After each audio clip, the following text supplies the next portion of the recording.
It is midday at Akumbele neighborhood in the Bamenda 1 subdivision, and same time in the political capital Yaoundé. We bring to you essential African information. Here are the headlines. The communications director of the Defense Ministry has debunked claims that the military raided the Mayutu village in the restive southwest region Sunday, January 10, while stating that the forces surprised pro-independence fighters known as Ambazonians in one of their gatherings, which led to a crossfire, killing some of the separatist fighters. Civil servants in Chad began a nationwide strike on Monday, January 11, to press for the restoration of their salaries, which were cut 4 years ago, as well as the payment of various allowances. Ladies and gentlemen, this is all for the headlines broadcasted to you live from the economic capital, Douala. Stay tuned for the details of this story.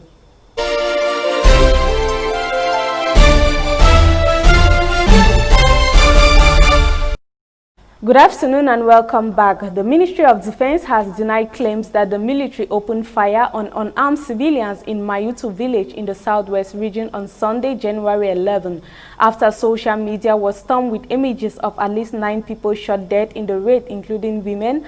The communications director for the Defense Ministry, Colonel Cyril Serge Andofak, published a communique stating that the military surprised separatist fighters during one of their gatherings and the group opened fire upon their arrival, which led to a crossfire that resulted in the death of 9 persons and more than 10 seriously injured.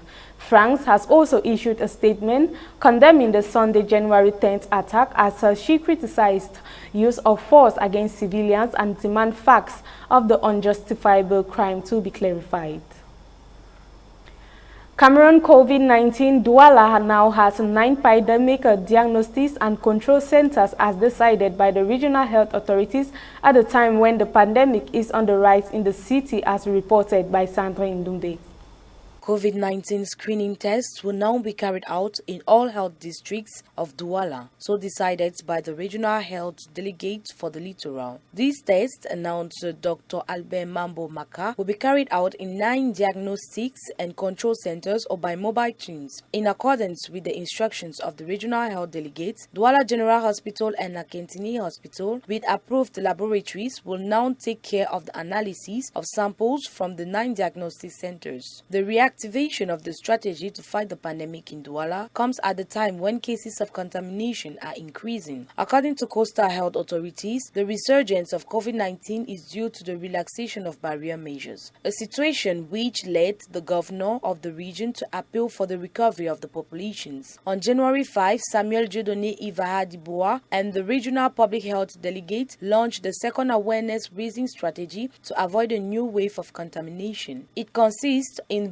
mobilizing the administrative, religious, political, civil society, media authorities, etc., questioned to intensify awareness in order to challenge the populations to respect the barrier measures. According to Samuel Dieudonné Ivahadiboa, 606 people were tested, 171 cured, and 1 death recorded for the day of January 4, 2021. If the support system remains activated, vigilance remains in order, advised the coastal health authorities. Cameroon has registered so far 26,448 cases, 24,892 healed, 448 dead.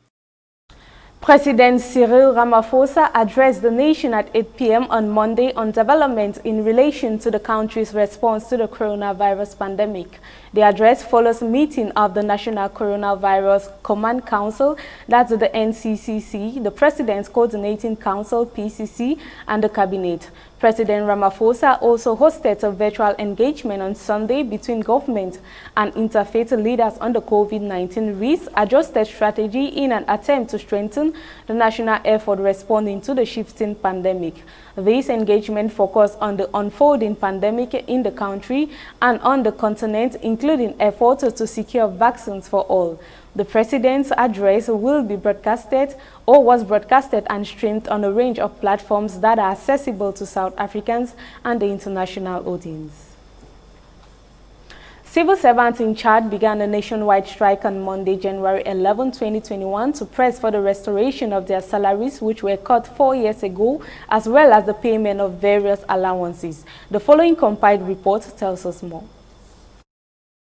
The decision to go on strike was taken in the capital N'Djamena during a meeting that brought together the 4 largest trade unions in the country, including the Independent Confederation of Trade Unions of Chad, the National Union of University Teachers and Researchers, and the Union of Trade Unions of Chad. Before this, the president of the Association of Chad Trade Unions (UST) had announced on Monday, January 6, 2020, that public sector workers voted to launch a nationwide 3-day strike during a General Assembly meeting in the capital N'Djamena. Public sector workers will strike from Tuesday, January 7 through Thursday, January 9 to demand the reinstatement of their bonuses and allowances that were cut by 50% in August 2016, among other issues. According to union leaders, during the work stoppage, minimum service will be provided at all hospitals, but schools will remain closed. With another General Assembly scheduled to be held on Saturday, January 11, to discuss further actions if the union demands are not met,